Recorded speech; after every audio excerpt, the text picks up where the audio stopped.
The remarkable Oseberg ship burial provided invaluable insights into the Viking world through a plethora of artifacts, yet one particular object captured greater attention: a seemingly unassuming small brown bucket.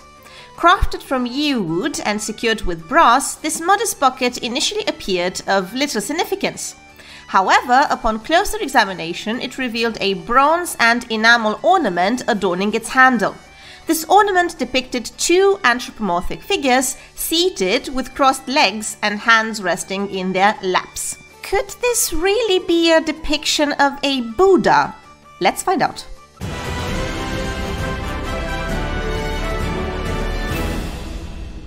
Further enhancing the possibility of an Eastern origin was the ornamentation adorning the chest area, featuring what appeared to be swastikas in vivid red and yellow hues. These symbols, resembling those commonly associated with Buddhism, are traditionally regarded as auspicious, so they bring good luck.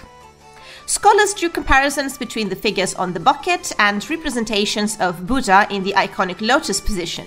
There was a frequent speculation that this discovery hinted at a potential connection between Viking societies and the cultures of Asia, particularly those further east. The Silk Roads, renowned trade routes since antiquity, facilitated exchanges between civilizations such as the Roman Empire and the Han dynasty in China. So, could it be possible that merchants, traders, or raiders from Viking societies journeyed along the Silk Roads, encountering counterparts from Asian civilizations? The notion was indeed captivating, yet the Buddha bucket, as it came to be known, ultimately originated from a location much closer to Scandinavia than China or India, in the British Isles. Since its discovery over a century ago, similar buckets with comparable figures and designs resembling swastikas have been unearthed in other regions as well, such as Hexham or Lolland in Norway and so on. Contrary to this initial speculation linking it to Buddhism, the Buddha bucket actually has stronger ties to Christianity. And I'll explain in a jiffy why. So, during the early medieval period, the British Isles served as a vibrant hub for the Catholic Church. Missionaries were dispatched from what is now England and Ireland to spread Christianity throughout the Norse societies in Scandinavia and neighboring regions. Notably, the monastery on Lindisfarne, that one situated on an island off the northeast coast of England and sacked by Vikings, served as a focal point for this religious endeavor. One important project was the creation of the Gospels, decorated in what later art historians have called the insular style, which is essentially a mix of Celtic and Roman artistic traditions. Some of the artwork on the pages of these Gospels is strikingly similar to this Buddha bucket. Given the Vikings' long presence in the British Isles, it is more likely that the bucket actually travelled over merely the North and Norwegian seas rather than overland on any silk route from the Far East. And now let's talk about Celtic art. The escutcheons are intricately positioned between the first bronze band and the rim of the bucket, with the handle affixed to the rear of the protruding heads. Cast in bronze and rendered in high relief, the heads feature a distinct flat top, bordered by semicircular grooves that radiate from a small indentation in the center of the forehead, and are divided by a central line. We have prominent oval eyes, convex, devoid of expression, that dominate the clean-shaved face, accentuated by prominent brows that connect to the elongated narrow nose. A downturned segment delineates the mouth, while the cheeks are prominent, broad, and meticulously sculpted. The mount's body amalgamates four interconnected compartments of red and yellow enamel arranged in T-shaped cells, forming tetraskelion, or better known as swastika motifs. At the composition's center lies a Greek cross crafted from blue and white millefiori. The swastika motif, prevalent in Iron Age Central Europe, finds parallels in various artifacts, such as the detailed decoration on a Celtic chariot discovered at Bichi Skala in Moravia in a cave in the Czech Republic, or on this bronze helmet of the Bero type unearthed at a Celtic chariot burial site in La Gorge-Meillet in Marne in France. Additionally, vessels adorned with swastika motifs have also been discovered, for example this one here in the Celtiberian city of Numantia, and the swastika generally carried a solar connotation. We can also find it in Old Germanic art as well.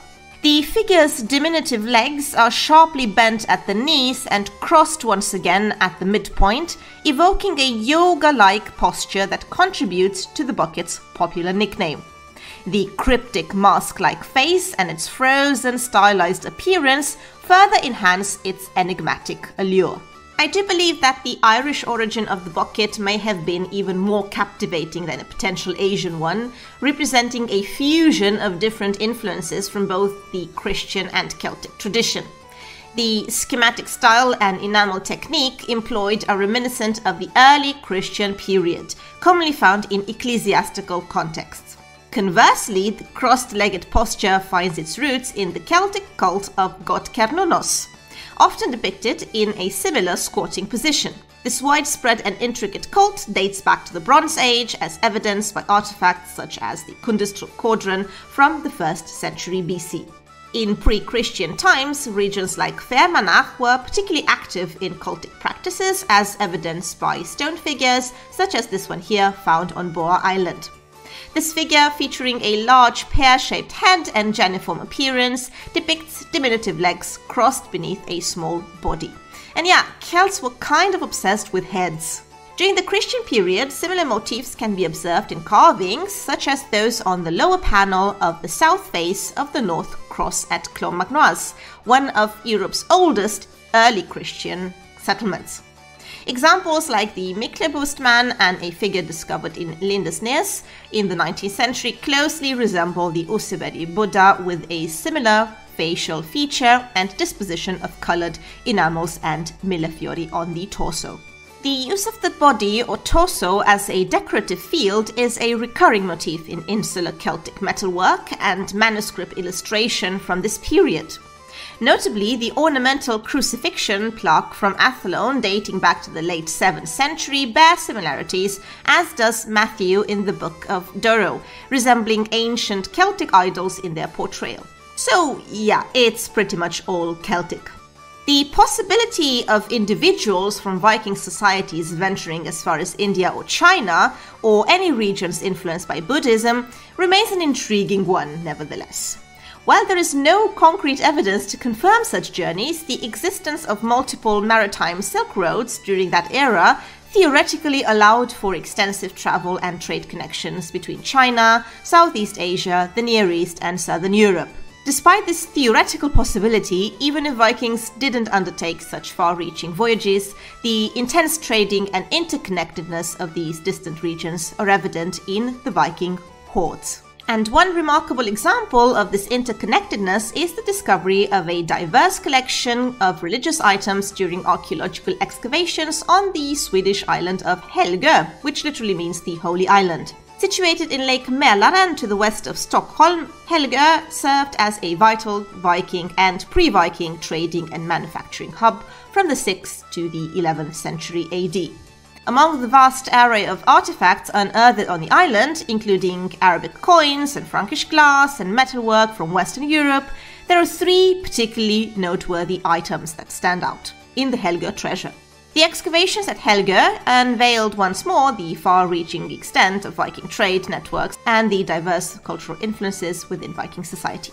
Arguably the most remarkable discovery among them was a small bronze Buddha, and this time it really is a Buddha, estimated to date back to the 5th or 6th century AD, likely crafted in Kashmir near the border of Pakistan and India.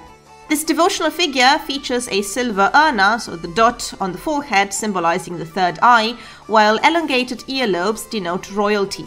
It is seated in a meditative posture atop a double lotus throne, symbolizing purity, and the Buddha bears leather straps suggested it served as a talisman carried by merchant traders.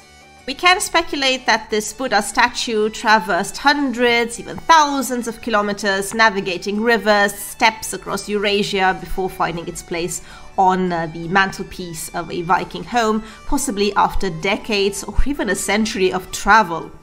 Swedish merchants focusing their eastern trade routes along rivers like the Volga likely played a role in the journey of such an artifact.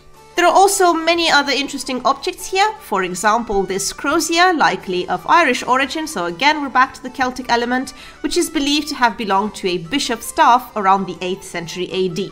It was probably stolen during a Viking raid on Ireland and likely brought back to Helgö as plunder. It's crafted from bronze and adorned with enamel and colored glass inlays, and its curved terminal appears to depict the biblical tale of Jonah trapped in the mouth of a whale or a sea monster, a motif reminiscent of other contemporaneous croziers from Agado in Kerry in Ireland.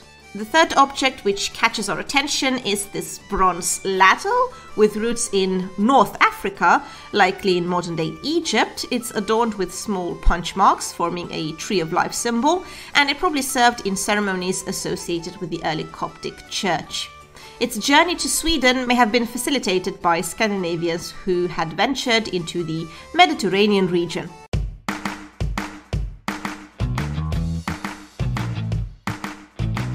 The Viking active presence in this area is evidenced by numerous accounts of Norse trades on the Iberian Peninsula and North Africa. Additionally, many men from Sweden and neighboring lands joined the Varangian Guard, an elite unit of the Byzantine army active from the 9th to the 14th century.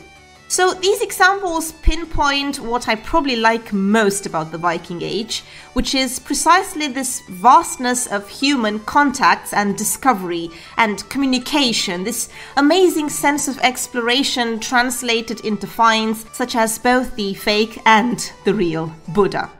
This was Irina, thanks for watching and listening, and if you're curious how the Viking Age developed and how raiders turned into kings dominating seas and rivers, feel free to watch the next video. Thanks a lot, until next time.